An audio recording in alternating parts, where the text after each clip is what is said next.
ഞാൻ സ്വാതിയാണ്. അപ്പം എൻ്റെ കീമോ കഴിഞ്ഞിട്ട് മുടി പോയപ്പോൾ ഉണ്ടായിരുന്ന ഒരു അനുഭവം ഞാൻ പറയാം.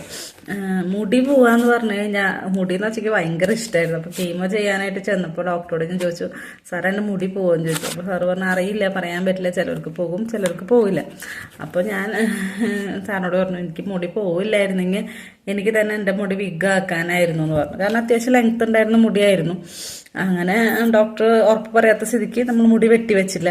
കീമോ കഴിഞ്ഞ ഒരു 10 ദിവസം കഴിഞ്ഞ്, ഫസ്റ്റത്തെ കീമോ കഴിഞ്ഞ ഒരു 10 ദിവസം കഴിഞ്ഞപ്പോൾ തൊട്ട് തലയിലൊക്കെ ഭയങ്കര വേദന തുടങ്ങി, ശക്തിയായ വേദന. അപ്പം നമ്മുടെ മുടിയൊക്കെ ഇങ്ങനെ പിടിക്കുമ്പോൾ കട പറഞ്ഞു പോകുന്ന ഒരു വേദനയില്ലേ.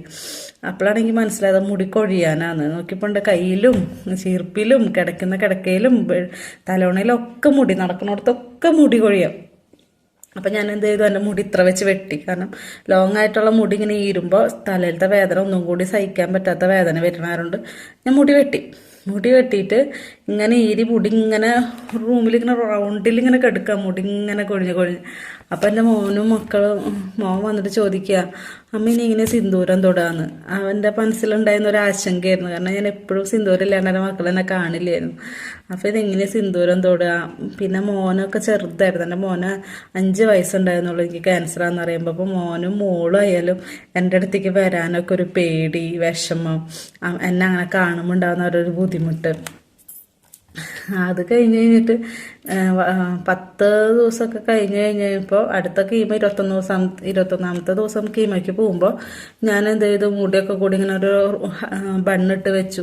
അപ്പോഴേക്കും 3 ദിവസത്തെ കീമോ കഴിഞ്ഞ് വരുമ്പോഴേക്കും മുടിയൊക്കെ അങ്ങോട്ട് ജട പിടിച്ച് ഒരു വിരൽ പോലും മുടിയുടെ ഇടയിലേക്ക് കയറാൻ പറ്റാത്ത അവസ്ഥയായി. തലയൊക്കെ ഭയങ്കര വേദനയാണ്. അപ്പം എനിക്ക് എങ്ങനെയും ഈ മുടിയൊക്കെ അങ്ങോട്ട് വലിച്ച് കളഞ്ഞാൽ മതി എന്നുള്ളൊരവസ്ഥയായി. അങ്ങനെ കീമോ കഴിഞ്ഞ് വീട്ടിലെത്തിയപ്പോൾ ഹസ്ബൻഡ് മുടിയൊക്കെ ട്രിം ചെയ്ത് തന്നു, മൊട്ടത്തലയായി. ആ ഒരു അവസ്ഥയും ആ ഒരു രൂപം അതൊന്നും ഒരിക്കലും മറക്കാൻ പറ്റാത്തൊരു രൂപം. അങ്ങനെ മുടി പോയപ്പോൾ ഉണ്ടായിരുന്നൊരു വിഷമം.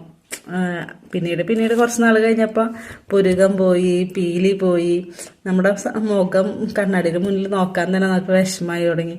വല്ലാത്തൊരു ആ സത്യത്തിൽ ക്യാൻസറാന്ന് അറിഞ്ഞപ്പോഴേക്കാളും തകർന്നു പോയത് മുടിയും പുരുകനൊക്കെ പോയിട്ടുള്ളൊരു മുഖം നമ്മുടെ കണ്ണാടിയിൽ കാണുമ്പോഴായിരുന്നു.